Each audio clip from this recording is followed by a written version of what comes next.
জাল টাকা ব্যাংকে জমা দিতে গিয়ে গ্রেফতার ৫। উত্তর চব্বিশ পরগনার বনগাঁ মতিগঞ্জ এলাকার একটি রাষ্ট্রায়ত্ত ব্যাংকের ঘটনা। জানা গিয়েছে শিমুলতলার বাসিন্দা প্রসেনজিৎ দত্তের অ্যাকাউন্টে ৫০,০০০ টাকা জমা দিতে গিয়েছিলেন তার দাদা বাপ্পা দত্ত। ১০০টি ৫০০ টাকার নোট জমা দিতে যান তিনি, তবে এর মধ্যে ২২টি ৫০০ টাকার নোট দেখে সন্দেহ হয় ব্যাংক কর্তার। এরপরই খবর দেওয়া হয় বনগাঁ থানায়।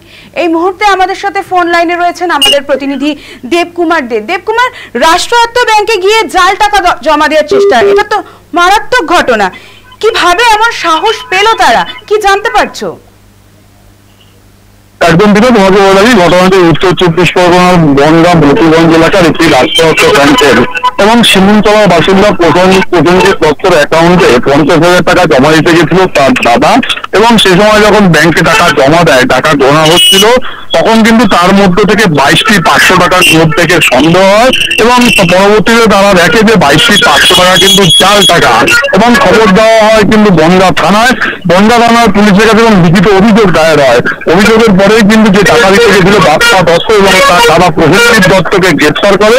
পরবর্তীতে কিন্তু আরো বেশ কয়েকজনকে গ্রেফতার করে এবং ৫ জনকে কিন্তু মোট গ্রেফতার করা হয়। এই ৫ জনকে ৭ দিনের পুলিশ হেফাজত চেয়ে কিন্তু আজকে বনগাঁ আদালতে পেশ করা হয়েছে। ধন্যবাদ দেবকুমার আমাদের সঙ্গে থাকার জন্য। ব্যাংকের ম্যানেজারের অভিযোগের ভিত্তিতে বনগাঁ থানার পুলিশ বাপ্পা দত্তকে গ্রেফতার করেছে বলে জানা গিয়েছে। পাশাপাশি অ্যাকাউন্টের মালিক প্রসেনজিৎ দত্তকেও গ্রেফতার করা হয়। তাদেরকে জিজ্ঞাসাবাদ করে পরবর্তীতে আরো ৩ জনকে গ্রেফতার করা হয়। ধৃত ৫ অভিযুক্তের নাম প্রসেনজিৎ দত্ত, বাপ্পা দত্ত, অমিতাভ মিত্র, প্রশান্ত সরকার, সাগর দাস। গোটা ঘটনা তদন্ত শুরু করেছে পুলিশ।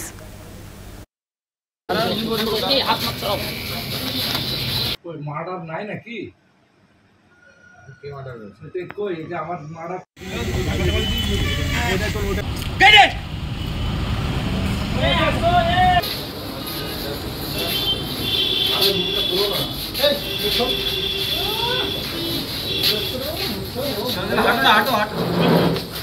এমনি কই ৫ জন আছে তো কয়জন গেল?